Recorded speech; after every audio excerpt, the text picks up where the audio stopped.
revelation that God has given to us. Church history started when? Back in eternity past. In eternity past. So we've gone on for the Adam. We even went back in eternity past with the angels and spirits, how that they sinned and rebelled against God. And we're studying a lot of things. We're studying right now the decrees of God in systematic theology. And this is also applied in this. This is all, if you study all of these classes, you'll see how they all tie together. The decrees of God. God decreed that he would do all this stuff. And you say, well, why did he allow all this evil? That's what. And why does God allow this evil today? Why does he do it? I want to ask you, why does he allow it? Why does God allow evil today? What? Volition. That one word, volition. The volitational quality of his creation. Every animate thing has volition. Every animate thing. Animals and man. Spirits and angels. They all have volition. They all have the right to go one way or the other. Because God could not get glory from anything if it didn't voluntarily, volitatively follow and worship him at all. He couldn't get any glory out of it. Anybody can make a robot and say, I love you. They have dolls that you can train, remember? Remember those little things that you used to could train and talk to them, and they got a memory and all this? So I've got one in there in the radio room, and they're sitting up there. I can't remember. It was a furry-looking little thing. I feed me and all this kind of stuff. Remember these little things? What do you call that? I know what you're talking Yeah, I love you. So what? You trained it to say that. You've made it say that. It can't love you. So when God creates something, it has to have volition before it can love in return. The Bible says, why did God create all of this stuff? Why did he do this? Why did he allow all of this? For his glory. Well, for his glory, yes, but because he loved. God loves. So he shared his creation. He shares it. He shares his creation because he loves. We come all the way down here. We saw mankind. In Genesis, the 6th chapter, we see the fallen mankind and fallen angels got together. And they had children, which were Nephilim, and we know that they were before the flood, and that was the reason for the flood, because they were so corrupt and they were depleting all animal and human life. This is where all the vampire story. You know that now, don't you, Peyton? Yep. You read it. Yep. Spooky, isn't it? This is what happened back then. And not only that, if you look and read this stuff, you will realize maybe some of the things you're doing today came from there. You don't want that. Forget it. Get away from it. All of this. So we see all of this, and this is progressive revelation. Why did he go through all of this to get to here? This is a training session. Just a training. I think that if God revealed everything to us at once, He can't. We can't handle it. Our No. brains can't handle it. No. We live in a very privileged time today because we can look backwards. Hindsight is 20/20, as they say. We can look back and say, well, these are crazy guys and everything. Why do you think all of this is in the Bible? Because we are this way today.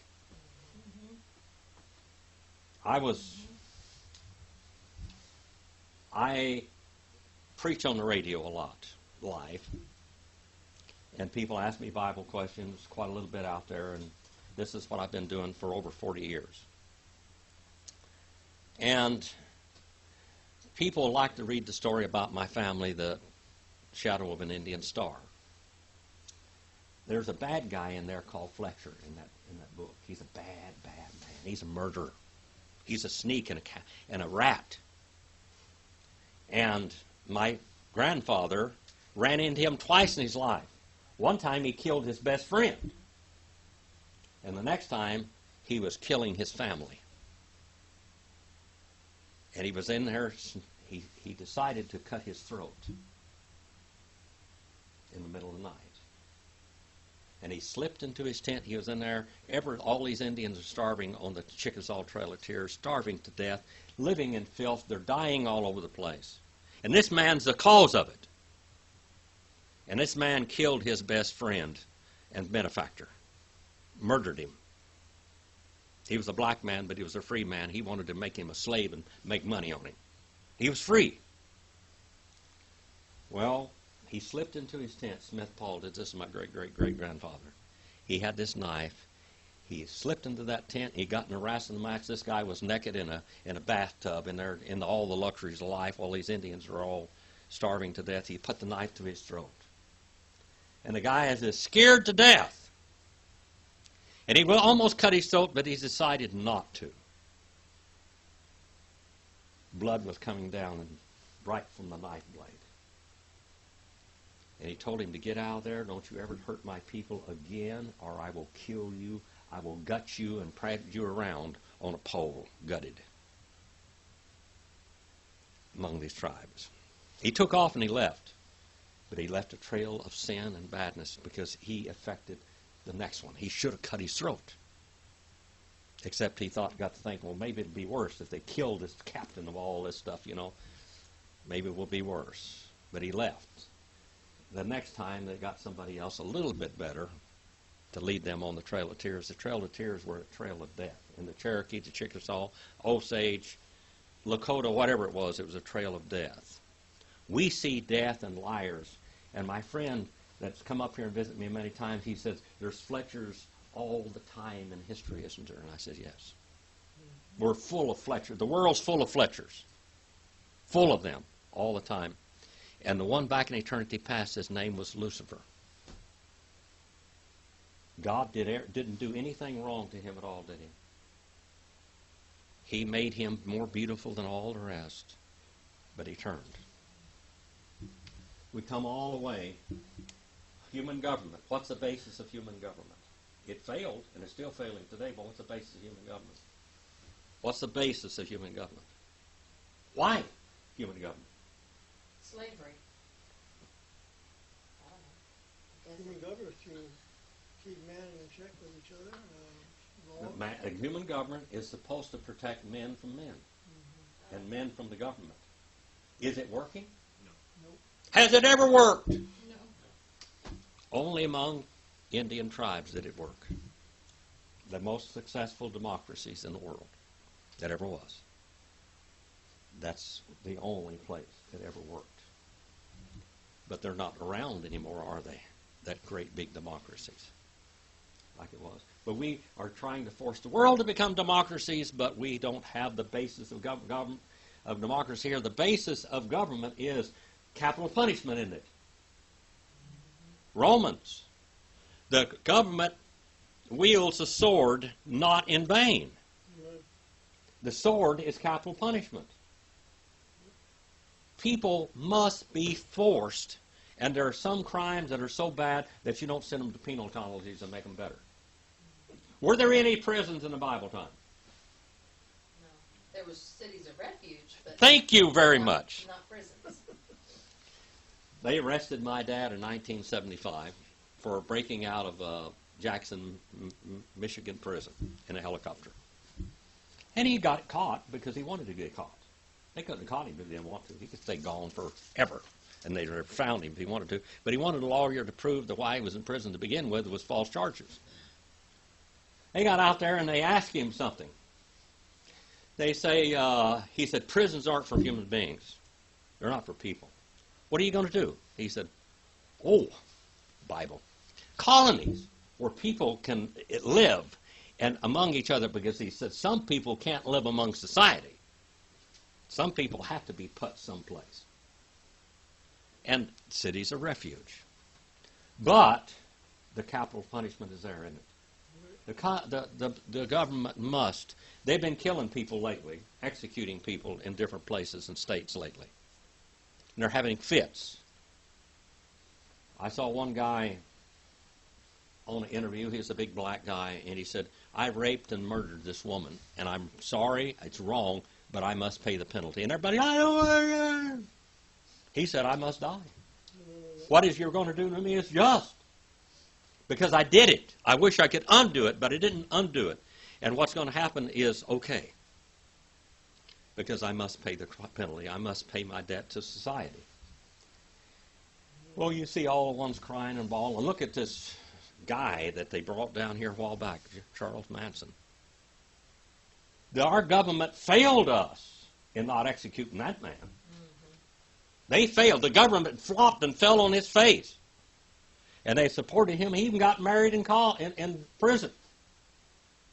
They have all these rights, all these libraries and everything. Penal colonies. I had a cousin back in the South, Bo Walker.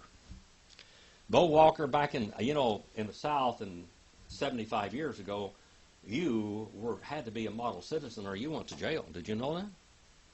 You couldn't even work on Sunday. You might go to jail and working on Sunday back in some of those places. You couldn't open a store on Sunday or whatever. They'd just stop it. Now we see all that going on around here, that blue laws, Not that it was right, but they had morals. Well, anyway, they caught him. He left the window open when he was with this woman. Stayed all night with her. So they got him for public immorality. They put him in the road. They put him in the chain gang. He escaped from the chain gang. And he came out here to California. He would never go back to Mississippi or Arkansas ever again. That's a deterrent to crime. Is it not? Did it work? Watch Cool Hand Luke, all of this. They don't want to go back. Well, it's like that. I mean, he's not the governor anymore, but in Arizona, yes. And he had that prison that yes. all the men wore pink and they ate bologna and yeah. they fed their own food and yeah. they voted him out now, which is sad, but well, he was very old now, but they had like a 90% rate of them not returning. That's right. Like 90% of those men didn't return. They didn't want to return. Bo never wanted to go back. No way. It's a deterrent to crime. This is necessary for a government to stand. You understand that? It's necessary.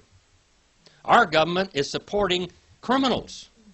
And the gangsters that come up here from South America and everything, they come up here and they get their girlfriends pregnant, and then the government on Medi-Cal, they take care of all of them. And one gangster will have 3 or 4 women that's supporting him. This is true. There's something wrong here, people. This is wrong. All of this teaches us lessons, but have we learned? Well, governments haven't learned, I don't think. Yes, brother. Correct me if I'm wrong. It's something I heard years ago in New Hope. There's two rules of government that we have to uphold all times. A rule of law outside, military defense at all times, yes. And order from without and order from within. Yes. We have to have order from without. We have to protect ourselves from external enemies. Amen. This is what we call foreign policy. We have to have a war. Not a war, but an army to protect ourselves from other criminals that would come in and take us over. But we shouldn't be taking other people over, which we've done real good doing that. This is wrong. It's wrong. We protect ourselves from the outside, and we protect ourselves from the inside with the death penalty and correctional institutions. And the lawyers, I would like to see, now we're talking about the basis of human society today, aren't we? And this is church history, too. We're talking about the basis of human society that works. And we find out it's not working very well, is it? It's not working very well. Our problem with the world is greed. Our problem in America with health care is greed. That's a problem with the pharmaceuticals and the doctors. All the other doctors quit these other systems that came here so they can get rich in a hurry. In other countries, the president the other day, Trump, was talking to the Prime Minister of Australia, and he said they got better health care than we do because it's not based upon greed. We got a real problem with this, people. We got a real problem with it. This all is it's there. But the problem is Fletchers. Fletchers. Like I said earlier, there's a lot of Fletchers in the world. They've always been there. A lot of Hillels, a lot of Lucifers in the world. A lot of Ahabs and Jezebels. I was going to say, you're not leave her out, are you? No, I'm not going to leave Jezebel out. We're going to go right down there in a few minutes, maybe. And then we have the human government was a failure. They concentrated, and all of our diseases today were caused because of what happened in Europe. In Babylon, where they concentrated, and there's where we have slavery. Slavery. Slavery. And then we have the earth is divided in the days of Peleg, and the languages basically before that, they were all confused. And so we have all the split. And then we have the call of Abraham. God calls him out of the Ur of the Chaldees, which was the most educated, advanced country in that time, and told him to go over here and go to Canaan, because in Genesis, the 9th chapter, I promised Noah that you would have the land of Canaan. Canaan will be your slave, because these people are bad. He did not, and some of those people got saved, didn't they? Did some of them get saved? Not all of them were bad people. That because we have what? We have volition. We have the qualitative quality of even nations. Okay? You don't believe that? What did Jonah do? Yeah, he preached to Nineveh. Nineveh is the people that invented crucifixion. They invented the lock. They invented a lot of things. That was a great contribution to society. Crucifixion, capital punishment. Well, Jesus wasn't stoned, was he? He didn't have his head chopped off. He wasn't strangled. What are the different kinds of capital punishment that Israel used in its time? They would What? burn you alive? Well, the burning. Yeah. Okay, they'd take a person. They'd pull their hands out here like this. First of all, they'd take them in an outhouse and put them down in an outhouse. Outhouse was like a public cesspool. They dumped all of their thunderbugs like that one over there in this area. And they take the person because they were like dung.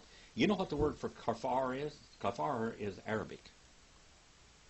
Everybody that's not a Muslim is a kafar. That's dung.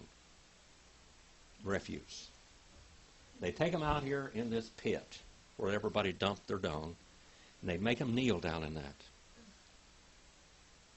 And they'd hold their hands out like this, and they would stick like a wick down their throat while they're choking, like you go down and you have this endoscope. They do that, and then they light the wick, and they hold you out there while you suffocate and die and burn. That's what was going to happen to Tamar. Remember when Judah said he was going to burn her? That's one of the executions. Was Jesus burned like that? All right. Another form of execution was stoning. Was Jesus stoned? Now, when you're put out there like this and you light the wick and you're burned to death, could Jesus have controlled the time of his departure? No. If he was stoned, could he control the time of his departure from this life and his death? No. What else was it? What other thing? Strangling. They strangled you. Strangled you to death. They would take a person, tie his hands, make him... All of this takes place in a dung hole. Because they're dung of society. And they do not bury him either. They don't bury these people. They throw them out in the dump. They take this person, they tie his arms out there, and they take him, and they take a rope on one side or a cloth on one side, and they begin to pull it until he's strangled to death. That's strangling. Hung. This is what you call being hung. Strangled, hung. This is hanging. Okay, this is the hanging. This is what you call strangling or hanging. And another form of Jewish execution was what? Impaling? No, not really. What's the other one, brother? Do you remember? How about you? They would No, Oh, they were beheaded. oh. I thought that was a Roman thing. That's a Jewish. No, that's a Jewish thing, beheading. Really? Oh yeah, that's a Jewish and I was Arabic. going to say beheading, but Yeah, beheading. They did this. mm, They'd take them out there again in a dung pile, pull them out there, hold their arms out, and grab a hold of their head, and somebody chops their head off. Now, could Jesus control in any of these things? Could he control his departure? But he did when he was crucified, didn't he? He said, Father, unto you I release my spirit. That was real important. Now, we have the Jehovah's Witnesses. Do you know have any Jehovah's Witness brethren, friends? Do you? They have a whole problem with this crucifixion, don't they? Jesus didn't die on the cross. yep. He didn't even die on the cross, or picking up after the Islam, you know. And it wasn't Jesus that died on the cross, it was Michael the Archangel that died on the cross. But that takes away the whole decrees of God and all of the whole economy of God's plan of salvation. God became flesh and died on the cross for us, and he was crucified on that cross. The Romans took that cross, the impaling that was invented in Nineveh. That, remember the old bad guy? Yep. Haman. Haman. Yeah. He was impaled. That was impaling. They took a sharp... actually, crucifixion started as a sharp stake. It was a sharp stake, and they would grease the sharp stake, and they would take a man and strip him off naked and set him on top of him, and it'd go right up through his innards.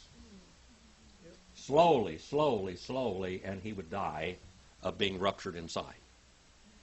That's what happened to Haman. That's what he's going to do to Mordecai. Right. But the Romans said, this is too quick. We want to make our people suffer. So they took this stake, the stauros. Okay, they say it's the stake that Jesus was crucified on. No. Then they take a key cross. They took a stake first of all, and they nailed their hands like this and their feet together. And how you die in crucifixion is by suffocation. And they suffocated too fast that way. So then, they took them and they put an X cross like this. This is what we call a key. The Greek key, letter key. Nail one hand here, one foot there, one foot there. And they lived longer. But they said, let's make them suffer more. Let's make them suffer longer. Let's be this great deterrent to crime. So then they had a cross, like a T. And they put a block out there where they nailed their feet on it, and they put their arms up to them like this, and they nailed them through their wrist with washers on them. They didn't nail them through the hands, they nailed them through the wrist. Right through the carpal tunnel area. That hurts a lot, see? Right through the feet. And they're up there suffering and suffering and suffering. But they said, let's let them rest. Because they had to push themselves up to get a breath. And then they go down. Well, sooner or later they're going to suffocate. So they gave them a seat to sit on, right here. They put a little block of wood on there so they could sit on it and rest. So they'd live longer in that torture. And that's the way Jesus was crucified. He was on there 9 o'clock, 6 hours. That seemed like eternity because he suffered for all eternity for this, for our sins. That's Nineveh. God uses every country in some way. He used Hitler, didn't he? 2 ways God used Hitler. One thing to stop communism from Russia. Franklin Roosevelt allowed him to go for a long time to go in there and beat up a bunch of those Russians so we wouldn't have as many Russians to fight today because the world was going to go into communism. And I've said you this, maybe you haven't heard this, but every European nation had volunteers in the SS Waffen. That's the Foreign Legion. Every nation in Europe joined Hitler's army, some of them. Some of the people went there because they didn't want to become communists. This communist threat was real, and they knew it. The people that guarded the last compound of Russia, not Russia, but Germany, where Hitler was, were not Germans. They were Lithuanians. They fought to the death because they did not want to go under the great Tsar Russian Stalin. What did Stalin do once Germany was whipped They turned their guns on us. Remember the movie Patton? You ever watch the movie Patton? You ought to watch it. Very true. Patton had a real problem with the Russians over there. He said, let's get after it. Let's kill them now. And they said, woo! He said, we're going to have to fight them anyway. Let's do it right now. We're here. We don't have to muster up another army. We're ready. Let's go. Let's get him. They had a lot of trouble with him. And by the way, he all of a sudden died, didn't he? Very mysteriously. Yep. Patton died. But did we have Russia to fight? How about if Franklin Roosevelt had gone in there at the beginning and stopped them from going into Russia? Woo! We had a problem anyway. But millions of those people died. God's unpreventable progress in nations. Let's go on. We jumped ahead a little bit. The promise. Abraham goes into the land of Canaan. Canaan means what? Canaan. Canaan. What's the Hebrew word mean? No, I'm trying to... You better come spit it out now. I don't have my Bible with me. Oh, Brother Ray. Canaan. Gotten. Oh, that's right. Gotten. The land is yours. It's gotten. I got it for you. Okay? Cain's name and Canaan are the same name. Of Eve says, I have gotten the man at Jehovah, even Jehovah. She thought she'd gotten the Savior. We go on. We have the 400 years in Egypt. We have Jacob taken down into Egypt. They're going down there for 400 years. I told you last week about the 12 sons of Jacob. They were scared to death of those boys because they were greatest warriors in the world. These boys could whip, one man could whip 1,000. That's where they got the idea when David said, Saul kills these hundreds and David kills his what?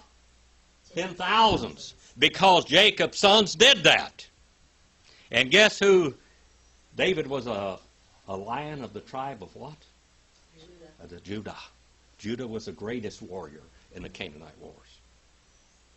He slew 10,000s. So they're looking at David and going all the way back. All the way back. And Saul was from the tribe of Benjamin, not Judah. And the Messiah would come from the tribe of Judah. All right? Let's go on.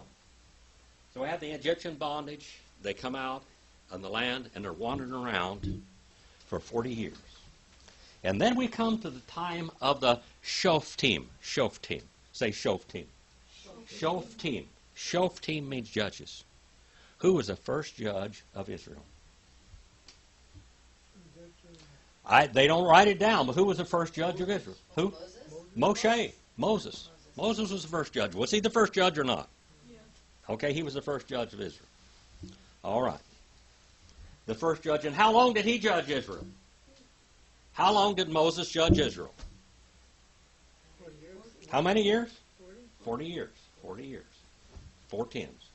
410 is what it says in Hebrew. 40 years. He judged them. Now, he died, Moses died about 1407 BC. All right, according to some chronologies. All right, that's just some chronology. And about 1500 BC. Now, you have to go back.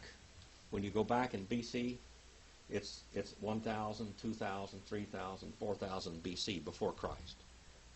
Now, the Jews will say BCE, before the Common Era, because they won't say before Christ. They will not say that. They don't have a Messiah. They didn't have a Messiah. Yet they've accepted many false messiahs since then. If you study church history, as we will study church history when we come into AD, all right, after Christ, we're going to study the modern church history and the modern history of Israel and Islam and all of the isms out there. We're going to look at all of this together. Well, who was the guy that took Moses' place? Moshe. Moshe means what? What's Moshe mean? You know? Huh? Moshe, it means Moses, but what does his name mean? Draw out. To draw out or to rescue? Did he? Who named him? His father, his mother, his aunts, his uncles, his brothers, his sisters, all of them had a different name for Moses. I could bring all those names out, but I do not have them in here in front of me. He had a lot of names, but he's known by Moshe, which means to draw out or rescue. All right. Who took his place? Joshua. And Joshua had two names, didn't he? Yeah. Oh, yeah. He had one name before and one name now. Go find it up for next week. Find that out. Joshua the son of Nun. He's somebody else the son of Nun. Go look that one up. Okay, that's good for you to know. Did you know that, brother? Yep. He had two names. Okay. Now, he judged Israel for how long? He was an old man, too, wasn't he? Yeah. Only two people lived through that 40 years of wandering. Joshua and Caleb. That's the only two. And they went into the land. And what were they afraid of? What was Israel afraid of when they went into the land? The giants. And Caleb said, what? Give me that mountain where all those giants are. I'll take them. I'll do it. Oh, man, Caleb said, give me that mountain. Up there by Hebron, that's where all the giants were. He said, I'll take them. Because I know God's with me. Who brought the good report back with all the grapes? Joshua and Caleb. He said, that's our land. God gave it to us. Now, later on, Israel, did you know that Israel tried to go in and take the land during that 40 years? Did you know that? You knew that. They didn't succeed. They didn't succeed because God told them, you're not going in there. You're not worthy of it. And they got killed and whipped. Right. So they wandered for 40 years, and Moses was out there with them for 40 years in the wilderness, but he did not get to go into the promised land. Because he did what? What did he do? He what? He got angry and struck the rock. He got angry and struck the rock. Now, the first time, did God tell him to strike a rock? Yes, he did. Yep. That rock typified Christ because Jesus was the rock. He said, upon this rock I'll be building my church. Jesus was the type of that rock. The first time Jesus came, he was struck, wasn't he? He was crucified, but the second time he comes, what?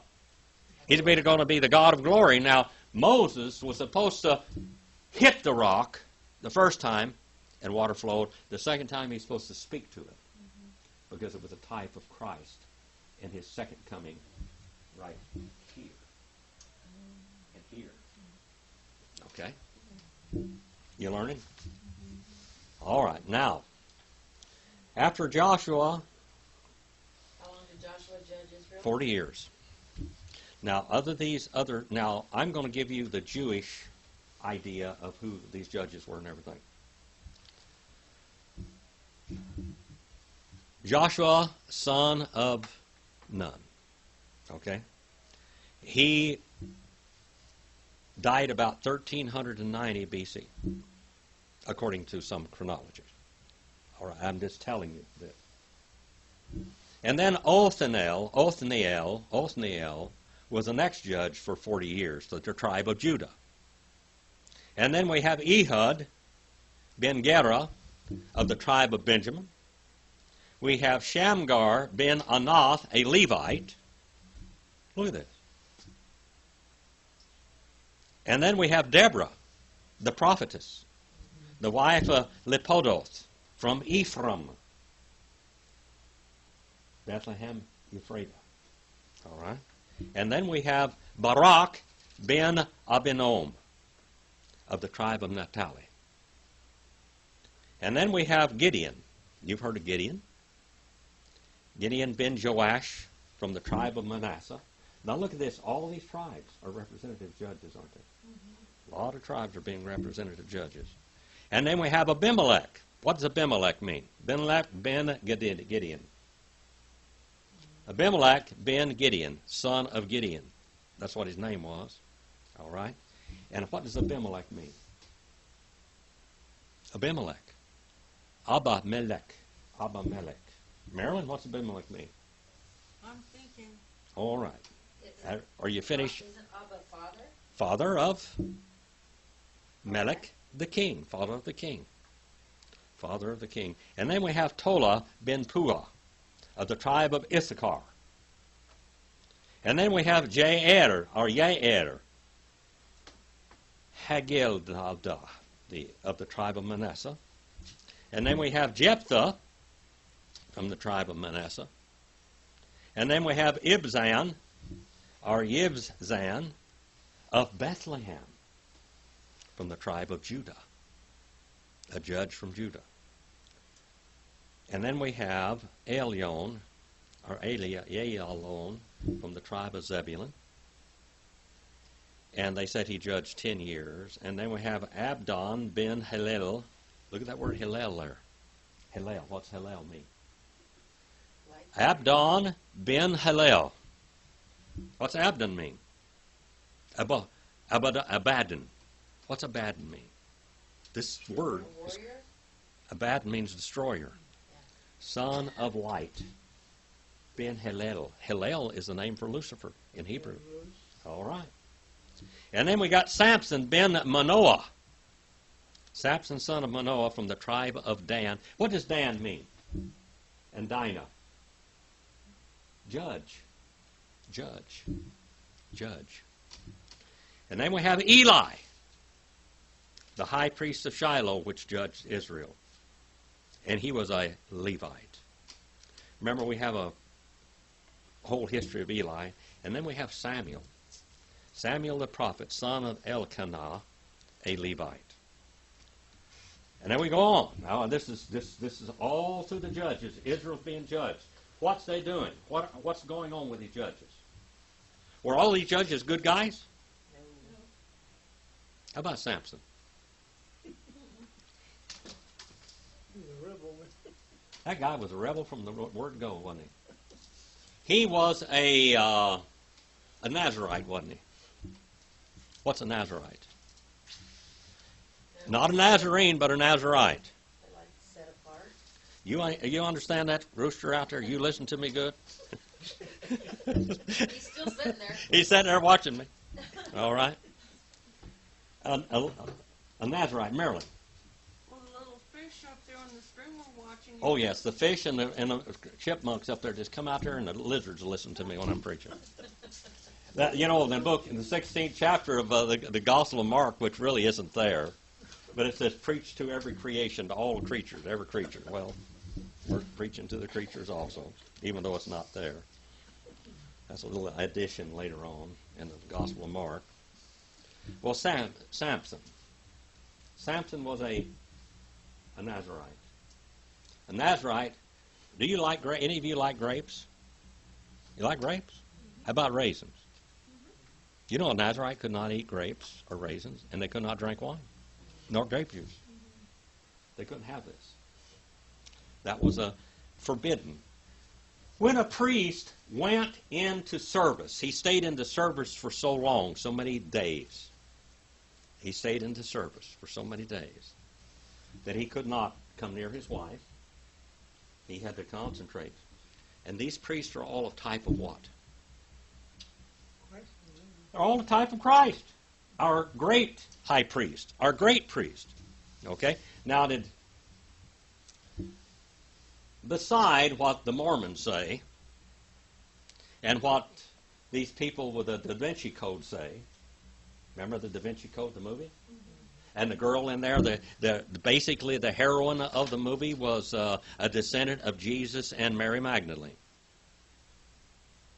And she was that sacred cup, supposed to be. She was the sacred cup of Christ. This is baloney, people.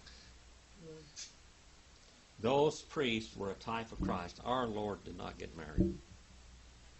Our Lord did not think of that. Yet he lived to be 33 years old. But he did not do that. Why, Joseph Smith said that he was a descendant of Jesus through Mary Magdalene. Did you know that? Yeah. He's a descendant of Jesus through Mary Magdalene, Joseph Smith. Yes, that's what he said. But the Bible, all of these types can't be broken, can they? They cannot be broken. We look at him, and he broke all the rules, didn't he? But God used him anyway. Reminds me of me. Reminds me of you? Just a little bit? Just a little bit. He reminded you of you. Breaking all the rules. Breaking all the rules, but God used him anyway. But it cost him, didn't it? It cost him. He was humiliated, but in his death, he was honored again. In his death. We see all of these priests. And then we have the first king of Israel. Who's that? The first king of Judah and Israel, basically. Who is it? Saul. What does Saul mean? Sheol. Sheol. The one asked about. The one asked for. Sheol, the name for hell, or Hades. Hades in Greek, Sheol in Hebrew. Now, your Jehovah's Witness brethren will say that Jesus went to the tomb. Didn't go to Sheol.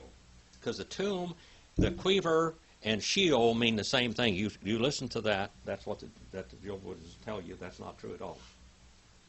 You can dig a quiver. That's a tomb. You can carve it out and dig a tomb or dig a grave. You go out here, and we have necropolises over there at Union Cemetery, that is. And we have over there at Green Lawn Southwest, and Hillcrest, and all of these are necropolis. These are where dead people are buried. The city of the dead. Okay? And there are all these graves, these quivers are dug. You cannot dig a Sheol. Sheol is a place asked about, the place of departed spirits, not bodies. Okay? Saul means the name the person asked for. Israel asked for a king. Did God want Israel to have a king? No. Yes. Well, yes, but not. Yes. Not when He wanted them to have a king. He always planned on having a king. But not when they wanted Rooster will tell you that. See Rooster right there? He's listened to me preach a lot. See? He's out there going, yes, yes. That's right. He's right. Israel always wanted a king. I mean, God always wanted a king for Israel.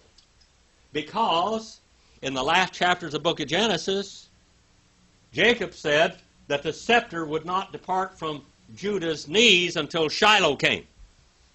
So where is the king of Israel going to come from? Judah. Where's Saul from? Benjamin. Now, really, Jacob's favorite wife was Rachel, wasn't it?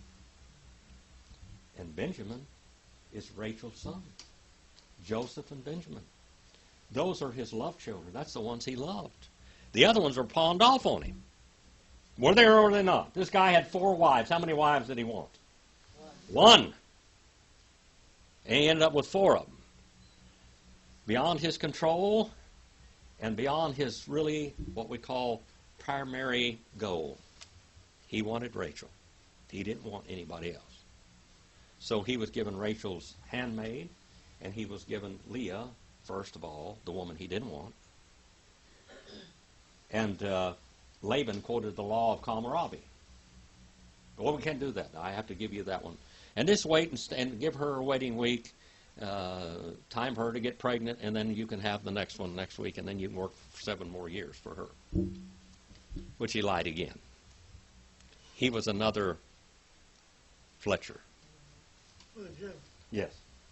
now, I know that it was, Moses spoke prior to the first king ever came into existence, and described how that king would act, taking your family and all Yes. this. Is that before, right? Mm-hmm. Before that? Yes. You're saying that God intended Them to have a for king. Israel to have a king, but that wasn't going to, I'm just picking up something here, Mm-hmm. but that wasn't supposed to happen until Jesus came on the scene, right? That's what the you're saying? king would come through Judah, Right. the line of the tribe of Judah. And so God replaced Saul. You know, the rejection of the firstborn, always in the Bible, the rejection. Your Right. first birth is always rejected. You must be born again. Right. All of this. But yes, he prophesied this. But then when they asked for a king, he said, this is what's going to happen to you. Mm-hmm. Now, who was the fulfillment of that? It wasn't really Saul. I mean, Saul did it. But who was really the bad actor than a king? Ahaz? No. Solomon. Solomon, that's right. Solomon was a bad actor. But the greatest king of all glory, but that man used the system. He used it. And he was a bad actor, and yet he was a great king of Israel, and the one that kind of unified everything. Actually, David did it. Solomon just walked in his footsteps. He just picked up in the house that David, his father, had built. And then we have Now we're going to have two nations. Is this doing you guys any good? Okay. We have the split kingdom. Now Solomon goes on, he rules and it reigns for a long time. And he just abuses the people terribly. He abuses the people. He overtaxes them. His armies are great, and that man's wealth and his palace and his throne of ivory and gold and silver all around it. It says gold was like dust. Gold was like iron. Gold was everywhere in his thrones and his palaces. And he had horses. And God told the king, don't multiply wives unto yourself. And he did that. How many wives did he have? How many wives does Solomon have? How many knows the true number? 300? No. No, it was 1,000. What is his real number? A concubine is a wife without any rights. Okay? A concubine is a wife. Islam today can have 4 legal wives that have rights and all the concubines they can afford. I want you to understand that. 4 legal wives and all the concubines they can afford. So they're still Solomon's too, aren't they? If they could afford 1,000, they could afford 1,000. Okay? David had how many wives? I mean, not David, Solomon had how many wives? I thought it was 700. Nope. How many wives did he have? 1,001. 1,001 wives. Why, Brigham Young didn't even know the names of all his wives, nor Joseph Smith. Didn't remember all their names, but boy, he had more. Solomon had more. 1,001 wives. Who was the 1,001th? Who was the other one? The last one? Yes. The black woman? Yeah, the Queen of Sheba. And her son, Haile Selassie said that he was a descendant of them. This is where we have the black Jews. The black Jews. That was from the Queen of Sheba. The Queen of Sheba. And Jesus even quotes that in the New Testament. All right. And then we're going to have a separation of the kingdoms. The separation of the kingdoms.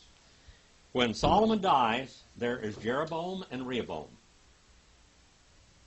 And then we have the false religion against true religion, but even in the true religion, we have false religion. And we're going to go on to that next week. Do you have a question? Are you putting things together? Is this helping you put things together? We went through all the judges. Now Israel wants a king, so God gives them a king, Saul, but he plans on for them to have a king because he said it back there in Genesis that they were going to have a king. But it would be his king. And David wasn't old enough yet. And so they did have David as their king, and he was of the tribe of Judah and the Lion of the tribe of Judah, and Jesus is the last king of Israel. And he will be the last king of Israel. Will he not? Now, why did the Israel split to Judah? We're going to do that next week. Oh, okay. Next week. I know some of it, but Yeah. Okay, we have Rehoboam and Jeroboam. And always remember Rehoboam. Rehoboam is a rehash of the old story of his father Solomon. And they asked him, they said, now, this is what the elders of Israel say. Your father taxed us greatly, and our necks were stretched out in service. If you will just lessen the taxes and just have more mercy on us, we will follow you to the end of the world. And what did he say?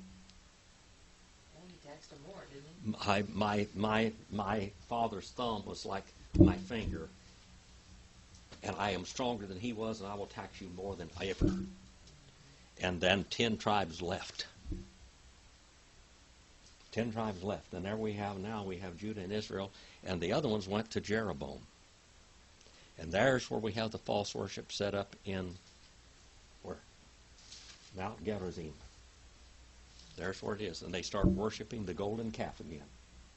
Now these are the Samaritans later on, after a while. Are you putting the Bible together? Are you beginning to understand it? You see God's eternal purpose and unpreventable progress. And we're going down through this. And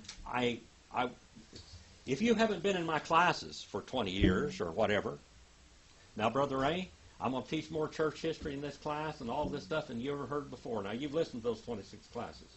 Now, I brought a lot of this out.